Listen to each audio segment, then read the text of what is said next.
Negocios, televisión, en Business, Conexión, y ahora con la mirada puesta en un tema que interesa a todos, porque no está tan lejos el mañana, y para muchos que están más cerca, hablando de jubilación. Julio Fernández García, CEO y cofundador de Jubílame. Muy buenos días. Buenos días. Bueno, para empezar, ¿qué noticias ha habido de la Unión Europea relativas a las pensiones públicas en las 2 últimas semanas?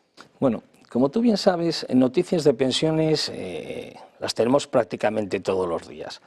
Pero cierto es que hay una que se difundió hace prácticamente 15 días, que yo creo que es muy interesante, que son los retos de la longevidad. Un evento que montó la Unión Europea en relación, sin duda, en toda Europa estamos viviendo lo que es una revolución demográfica. Las personas con una edad de 65 años cada vez son mayores, los octogenarios se prevé que se dupliquen en el 2070 y esto lo que conlleva es unos cambios en las pirámides poblacionales que influyen directamente en los sistemas públicos de pensiones y que cada vez más son los grandes protagonistas dentro del escenario de la protección social. Una noticia que ha generado mucho revuelo, pero muy poca difusión porque ponen un poco en entredicho la suficiencia de los sistemas públicos de pensiones. En cuanto a esa sostenibilidad, ¿cómo se comparan las pensiones públicas españolas con el resto de las europeas? Te diría, sostenibilidad. A mí no me gusta hablar de sostenibilidad. Yo soy de los que pienso que los sistemas públicos de pensiones van a ser siempre sostenibles, siempre. Otra cuestión es si estos van a ser suficientes.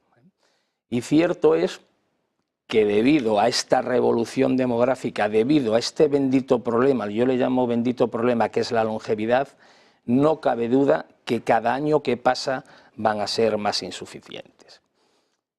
Sistemas públicos de pensiones en Europa. Hay dos tipos de sistemas públicos de pensiones en Europa. Aquellos que están basados en la distribución o un sistema de reparto que más conocemos en España porque es el nuestro, o aquellos que son mixtos, que tienen una parte de capitalización y una parte de distribución o reparto. Claro, todos aquellos sistemas públicos de pensiones basados en un reparto o distribución son los que más gasto público generan.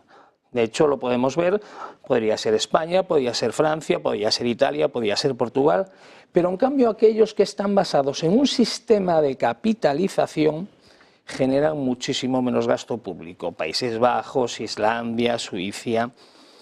Por lo tanto, aquí vemos que hay una tendencia que deberíamos de transformarnos, deberíamos de orientarnos a sistemas de capitalización conjunto con un sistema de distribución o reparto por este tema que hablábamos de longevidad.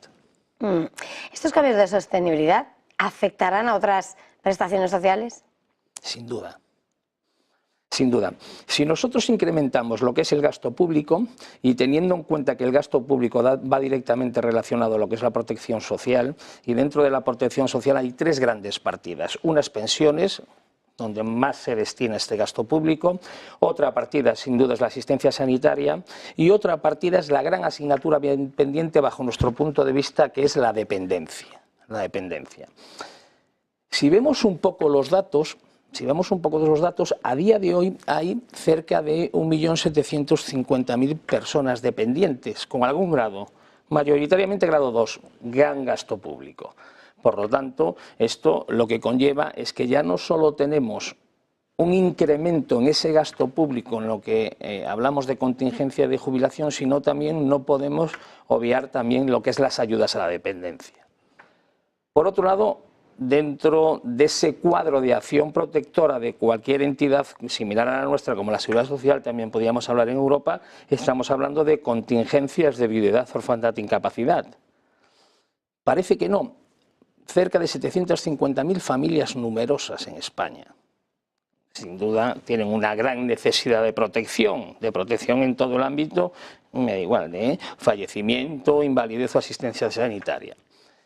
En el ámbito de jubilación seguimos sin tener ese concienciamiento. Más del 50% de las unidades familiares en España reservan, dotan, provisionan menos de 100 euros al mes para la jubilación. ¿Y qué podemos aprender aquí desde España de esos modelos existentes en otros países? Y bueno, yo te diría que tenemos que pasar y aprender. Hablábamos antes de los diferentes sistemas públicos de pensiones que hay en Europa, distribución, capitalización.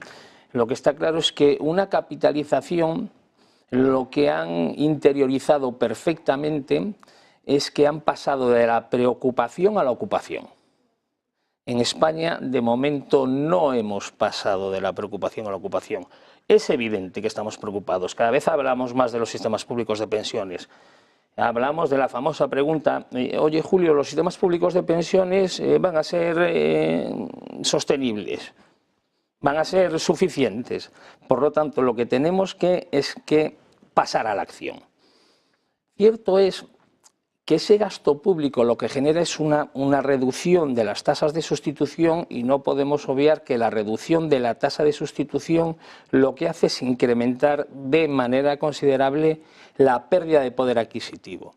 Por lo tanto, tenemos un gran reto, que es nivelar la esperanza de vida real, los años que vivimos, a la esperanza de vida financiera. Y aquí es donde nosotros salimos a escena, acompañando en todo ese ciclo de vida al cliente para que pueda mantener ese nivel de vida, para que pueda mantener ese poder adquisitivo con las diferentes plataformas que hemos generado, democratizando lo que es el well-being financiero, lo que es la planificación financiera. ¿Para qué? Para que en todo momento, en función de la etapa o del ciclo de vida donde estemos, complementemos esa protección social pública, esas pensiones públicas, porque como veíamos antes, sin duda cada vez van a ser más insuficientes. Pues Julio Fernández García de Jubílame, ha sido un verdadero placer. Gracias, feliz jornada, feliz negocio. El placer ha sido mío.